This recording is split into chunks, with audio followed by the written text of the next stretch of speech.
Hello everyone. और आज हम देखेंगे मेमोरी ग्लैंड के बारे में कि किस प्रकार ये बनाई जाती है।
तो लेबलिंग करने के बाद ये हमें कुछ इस प्रकार दिखाई देता है।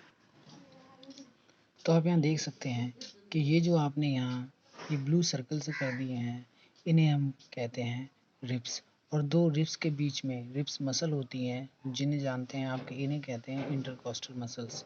हिंदी में आप इसे अंतरापर्शिक पेशी कहते हैं। इसके आगे की ओर जो आपको ये रचना दिखाई दे रही है, इसे हम कहते हैं पेक्टोरलिस मेजर मसल, यानी दीर्घ अंश पेशी। इसके बाद आपको ये जो रचना दिखाई दे रही है, इसे हम कहते हैं fibrous connective tissue, fibrous connective tissue. इसके बाद आप कुछ इस तरह की ये गोल गोल रचनाएं दिख रहे हैं, जिसमें हमने इस तरीके से घुमा घुमा के ये रचना बना रखी है। इस एक रचना को आप कहते इस एक पूरी रचना को आप कहते हैं मेमोरी लोब। और ये एक मेमोरी ग्लैंड में लगभग 15 से 20 तक होती हैं। तो मेमोरी लोब्यूल्स में ये जो आपको छोटे छोटे गुब्बारे जैसी रचना दिख रही हैं, इन्हें हम कहते हैं एल्वियोलाई। अब इन हर एक एल्वियोलाई से छोटी छोटी डक्ट्स निकलती हैं।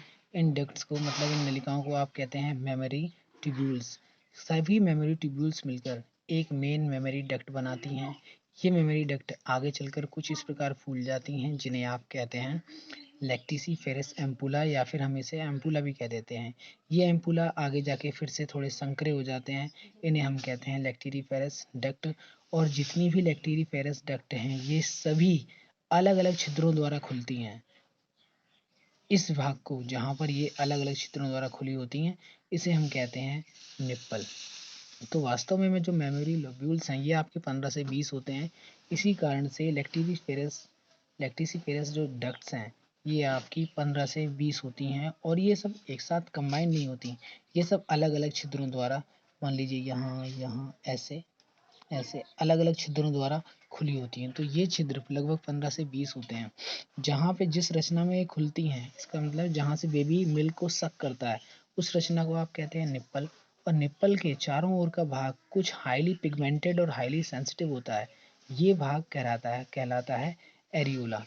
अब आप देख सकते हैं कि ये जो मेमोरी लोब्यूल्स हैं इनके बीच में रेड कलर से एक टिश्यू भरा होता है। इसका कलर रेड नहीं होता, यहाँ पे हमने इसे रेड कलर से शो किया हुआ है। तो ये जो टिश्यू भरा हुआ है इसे हम कहते हैं एडिपोज ऊतक, यानी एडिपोज टिश्यू वास्तव में वसा ऊतक है जो आपकी मेमोरी ग्लैंड को एक निश्चित आकार प्रदान करता है। तो आज के वीडियो में सिर्फ इतना ही। थैंक्स।